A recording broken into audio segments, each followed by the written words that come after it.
100 things can be done on your to-do list at any point when it comes to maintaining and updating your home.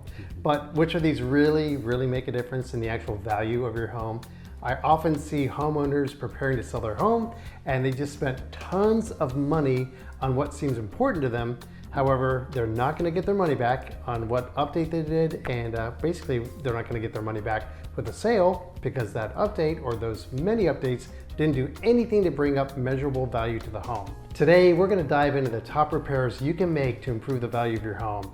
And we're going to share some insider tips that are especially relevant for our unique Hawaii market. Whether you're planning to sell or just want to invest wisely in your property in ways that will help increase the numbers financially, today's conversation should give you some good insights.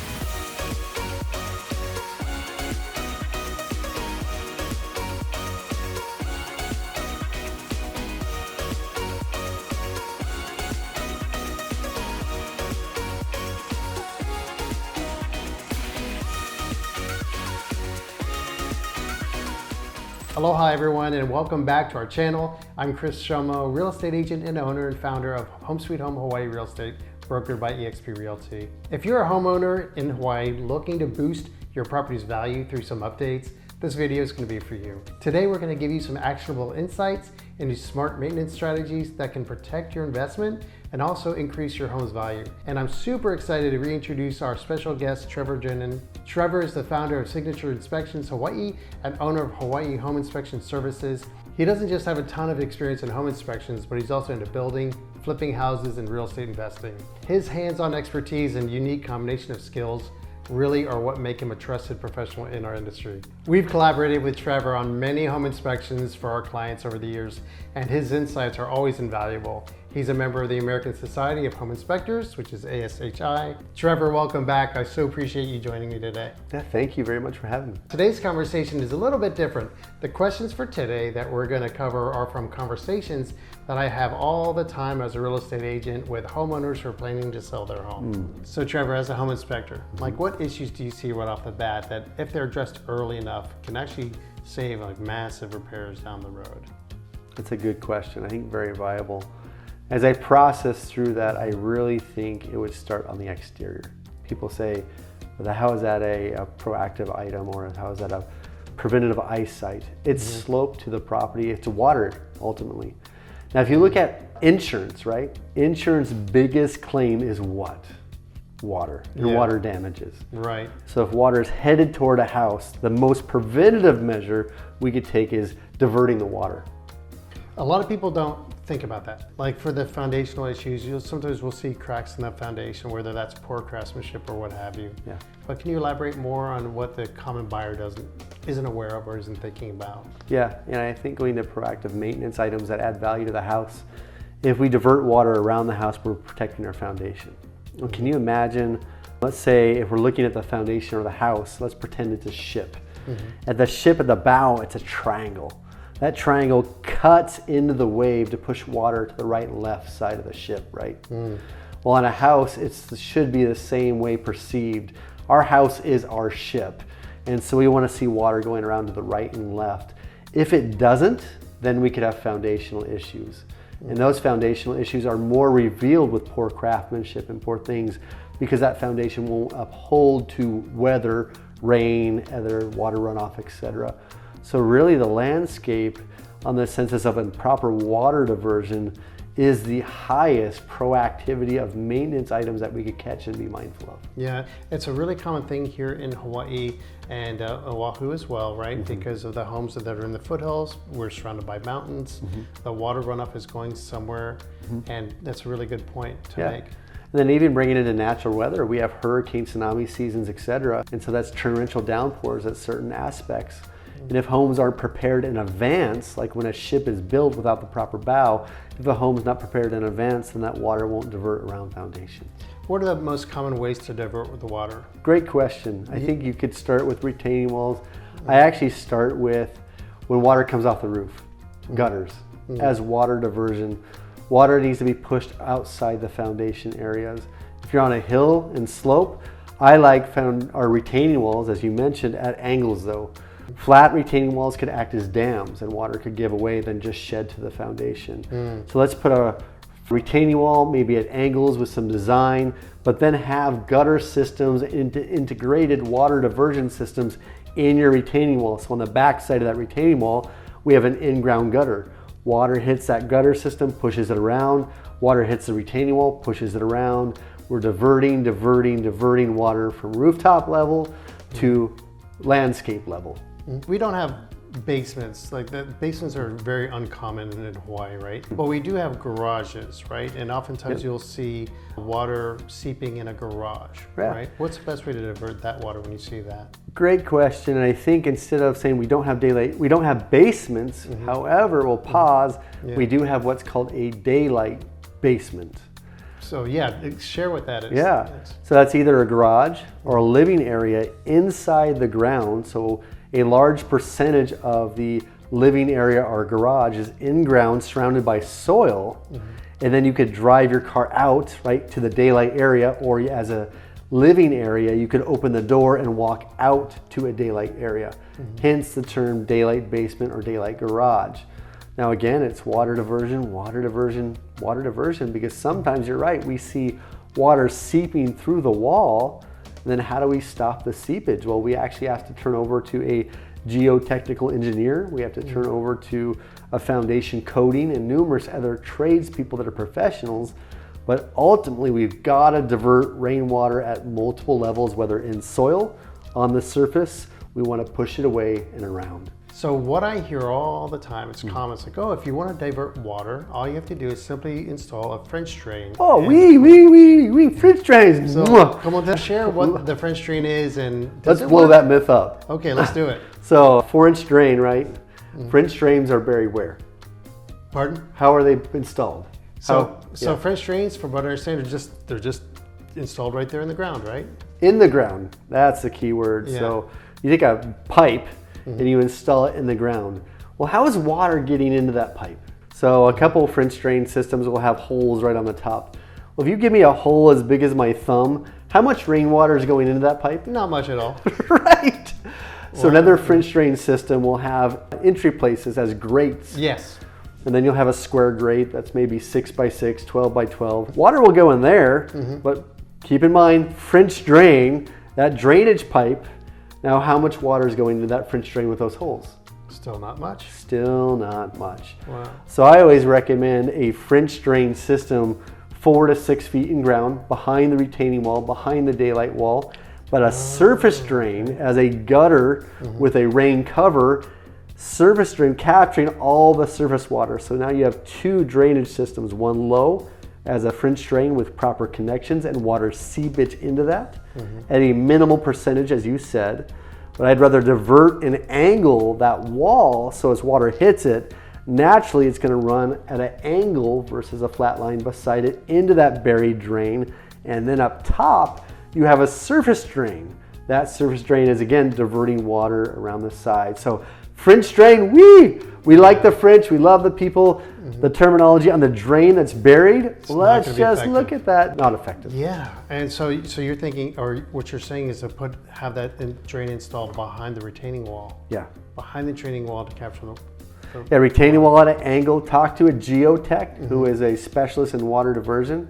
But we want to divert water as a natural runoff by a proper installation of walls. And then you want to have multiple gutter or in-ground components. But really look at the science behind it. How much percentages does a French drain catch? You might be surprised. Yeah, and it's not, of course, this isn't like the most exciting topic, right? But this is something to really be aware of, right? Yeah. Because I find it exciting. Come on, let's nerd out on it. Geek out on the French drain. We'll geek out on the French drain. We'll geek out on the water.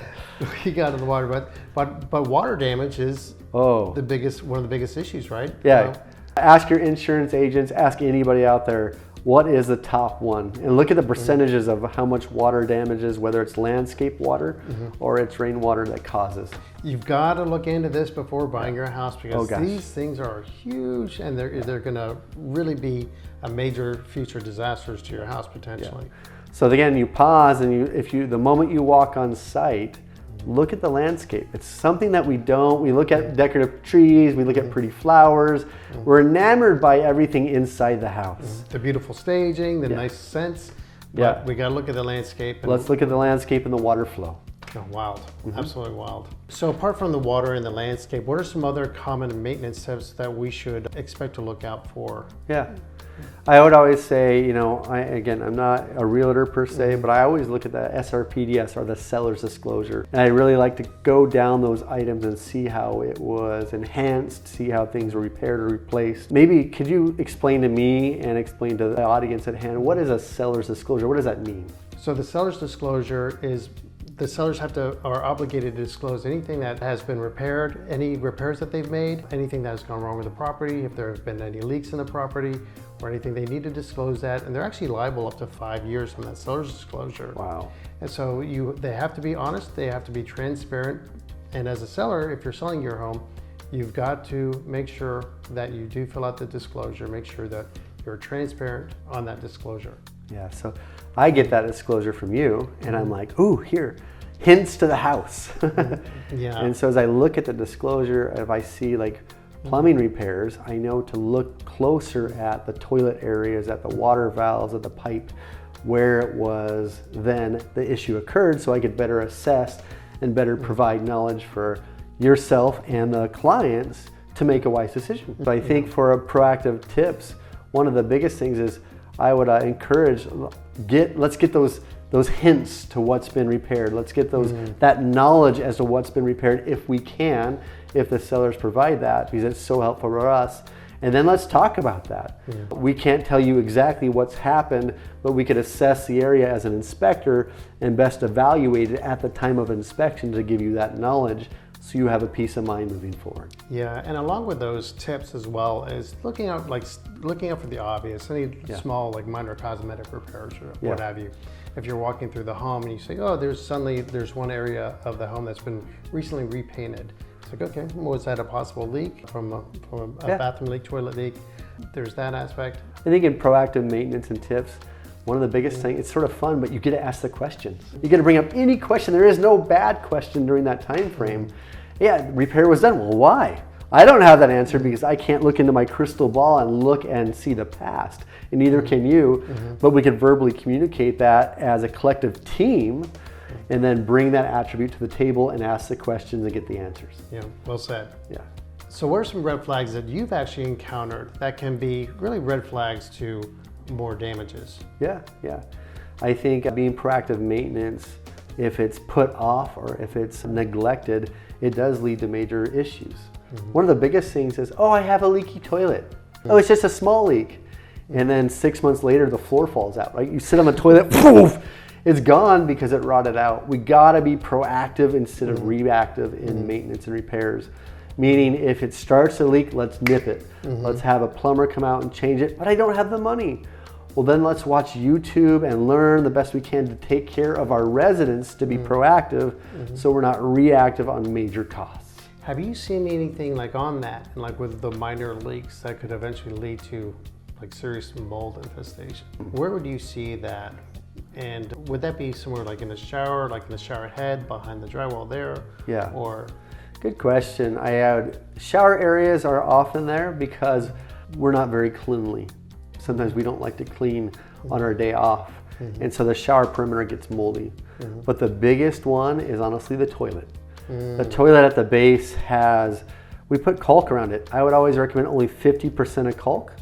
But underneath the toilet it has what's called a wax ring. That wax ring makes a seal to a flange and bolts. And sometimes we sit on the toilet and it rocks. Toilets aren't meant to rock and roll. They're not meant to be lazy boy recliners. So if that toilet's moving, that seal could be affected. If that's that an seal is indication affected, that's an indication that the wax seal is deteriorating. well, the rocking could be an indication of the flange bolts. Okay.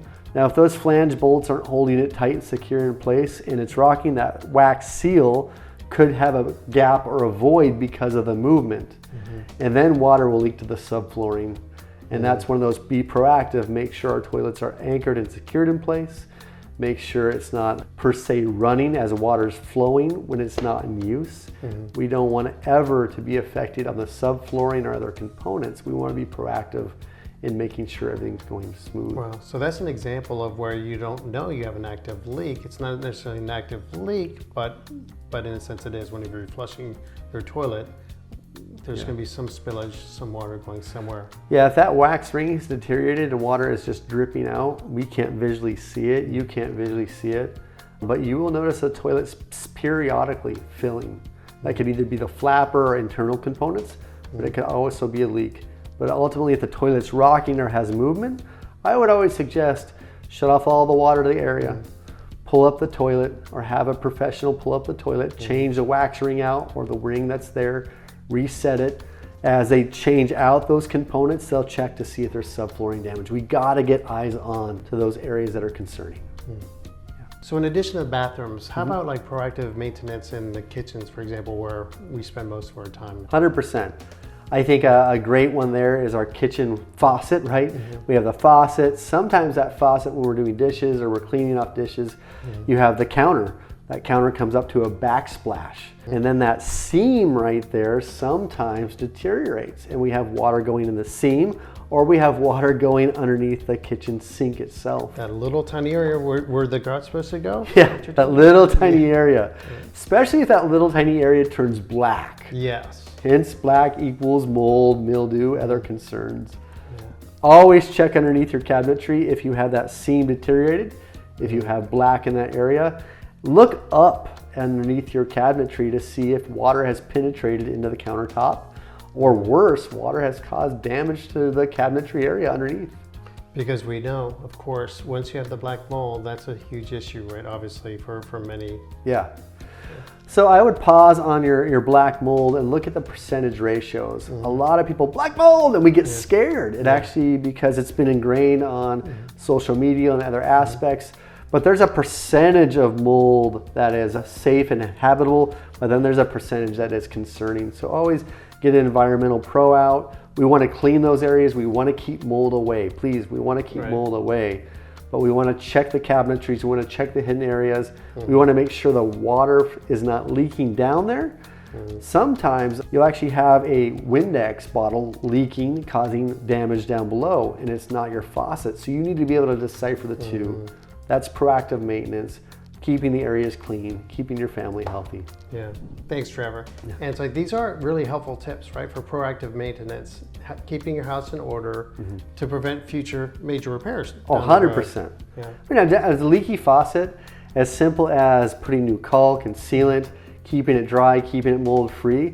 Now imagine if you don't for 5 or 10 years, how much does a new kitchen cost? Right, exactly. And these are tips that anybody can do, right? Yeah, just anybody. Preventive maintenance. Don't be like grandma in the sense as my grandma would be like, hey, let's put toothpaste there. It smells minty fresh and it acts as sealant. No. Toothpaste goes in the mouth or on the toothbrush, and caulk and other things remains on sealant. Exactly. Yeah. Cool. Well, Trevor, thanks so much for joining us today and helping us give insight on how to properly maintain your home and avoid major expenses down the road. You're welcome. Appreciate your time. Thanks again for joining us today. And if you found this information helpful, feel free to subscribe to our channel, hit the like button, and tap the bell for notifications.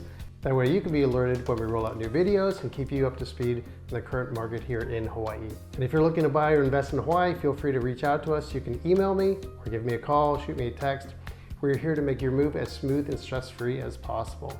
Thanks again for joining, and until next time, aloha. Aloha.